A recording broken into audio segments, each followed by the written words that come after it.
গ্রামের বাড়িতে যে দেশি মোরগ রান্না করে খেলে যেরকম মজা পাওয়া যায় সেরকম সাজাও পাওয়া যায়। হ্যালো গাইস, আসসালামু আলাইকুম, welcome to my new blog. সময়ের কারণে ঠিকভাবে ব্লগগুলো আপলোড দিতে পারতেছি না। আপনারা সবাই কেমন আছেন অবশ্যই কমেন্ট করে জানিয়ে দেবেন। এটা ছিল আমাদের গ্রামের বাড়িতে যাওয়ার তৃতীয় দিন। সকাল 9টা বাজে ঘুম থেকে উঠেও মনে হচ্ছে যেন সকাল 7টা বাজে ঘুম থেকে উঠেছি, কারণ সেই দিন রোদ কম ছিল। সকাল সকাল ব্রাশ হাতে নিয়ে পুরো বাড়ি ঘর ঘুরতেছি আর ব্রাশ করতেছি। একা একাই করলাম কারণ আপনাদের ভাইয়া ঘুমায় আছে। এখন একা একাই নাস্তাটা করে নিলাম। চা আর পরোটা খেয়ে বেশ ভালোই লাগতেছিল। তারপর দেখতে পেলাম সবাই এখানে কাজ করতেছে। এর ভিতরে আপনাদের ভাইয়া কিন্তু ঘুম থেকে উঠে বাজারে চলে যায় আমার আব্বুর সাথে। তারা জামাই শ্বশুর মিলে আজকে বাজারে নাস্তা করেছিল আর বাকি বাজারগুলো ভ্যান গাড়িতে করে পাঠিয়ে দেওয়া হয় এই আঙ্কেলের কাছে। আর এইখানে ঘটে আসল ঘটনা। এখানে দেশি মোরগ পাঠিয়েছিল আমার আব্বু 6টা, আর এখানে বাকি বাজারগুলো আনা হয়েছে। কিন্তু আমার নানি এই মোরগগুলোকে যখন ঠিক করে রাখতে গেতেছিল তখন দেখেন একটা মোরগের কিন্তু পায়ের রশি ছুটে যায় আর সেই মোরগটা কিন্তু আস্তে আস্তে ছুটে পালিয়ে যায়। যেহেতু আমরা গ্রামের বাড়িতে থাকি না, তো মোরগ মুরগি হাঁস এগুলো দেখলে আমরা অনেক বেশি ভয় পাই।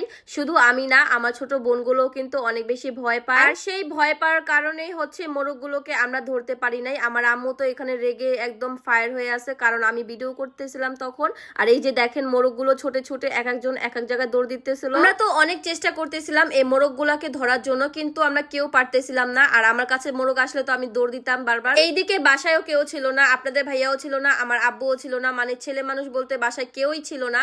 তারপর যে পিচ্চিটাকে দেখতে পারলেন সেটা আমার কাকার ছেলে, মানে আমার চাচাতো ভাই। ও যেহেতু গ্রামের বাড়িতে থাকে, তো কিভাবে মোরগ ধরতে হবে সেটা ও ভালো করেই জানে। আর মোরগ কিন্তু এমনিতেও চালাক হয়। ফাইনালি অনেক কষ্টের পরে মোরগ গুলোকে ধরা হয়। আমাদের বড় যে 3টা মোরগ ছিল সেই 3টাই ছুটে গিয়েছিল, অনেক কষ্টের পরে ধরা হয় সেগুলোকে।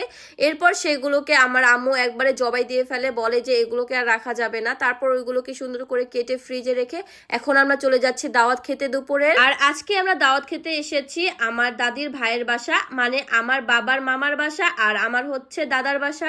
জামাইকে নিয়ে এই বাসায় এসেছি, তো এখানে অনেক আপ্যায়ন করা হয়। দেন খাওয়া দাওয়া শেষ করে আমরা একটু ঘুরতে বের হই। আর তাদের বাসায় ছিল এই সাবেদা ফল, এটা দেখে তো অনেক বেশি সুন্দর লাগতেছিল আমার কাছে। এরপর আমরা ঘুরতে ঘুরতে চলে আসি সরিষা খেতে। যাই হোক, আজকের মতো ভিডিওটা এই পর্যন্তই। সবাই ভালো থাকবেন, সুস্থ থাকবেন, আমাদের জন্য দোয়া করবেন। আর আমার নেক্সট ভিডিও দেখার জন্য অবশ্যই পেজটিকে ফলো করে রাখবেন। আল্লাহ হাফেজ।